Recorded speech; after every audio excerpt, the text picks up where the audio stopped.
One of the other points you've made, which I think is important to emphasize here, is that it's not just for these companies about, hey, we'd like to win streaming. They have to. They have a lot of debt, especially AT&T. And its offerings of HBO, I, as a consumer, now find a little confusing. There's HBO Max and HBO Now and HBO Go.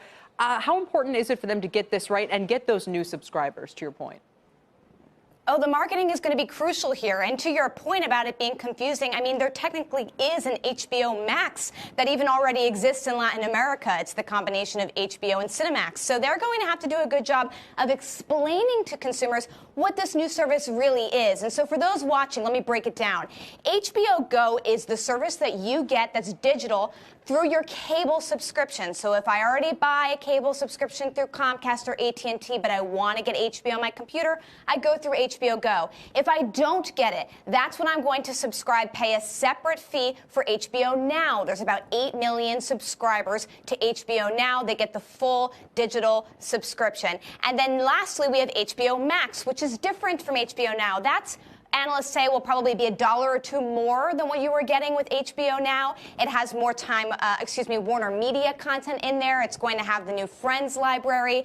And so what HBO and AT&T is banking on is, how can we get those HBO Now subscribers, maybe the HBO Go subscribers, to pay that $1 or $2 extra to now be HBO Max subscribers? And that's going to be the cost that they have to weigh. Why? Well, eventually you just keep lifting the prices on those subscribers to the point where your margins cancel out some of that debt from the $85 billion acquisition of Time Warner last year. And that's how Friends became so important in terms of going to that content library as opposed to being on Netflix's. All right, so HBO Now, because when I got to try to watch Hard Knocks this fall, that's the way I got to go through to do it.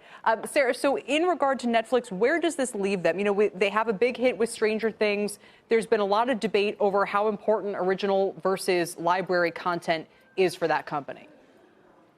And for all companies, what we're finding with consumer habits is that new content brings new consumers in, or it brings returning consumers in. Old content keeps them from leaving. It prevents churn. And so if you're any streaming company, you want to make sure that you have a solid library of old content, what we call catalog content, to make sure that your casual streamer has something that they can continually watch, whether that's an Office or a Friends. But what you also want to do is invest in that original programming so that when they're done watching their catalog or they're sick of it, you can get them to subscribe or you can get them to tune back in. One phenomenon that I would keep my eye on, though, there, Kelly, is that HBO and Netflix, all of these companies are developing new catalogs. I mean, if you take a look at Stranger Things, but also House of Cards and Orange is the New Black, these are series that are going to have hundreds of episodes. And one day, if even Netflix wanted to turn down some of its debt, though I don't think it would do this, maybe one day it could sell its catalog of original shows. So expect everyone to be investing not just in new movies and programming, but new catalogs.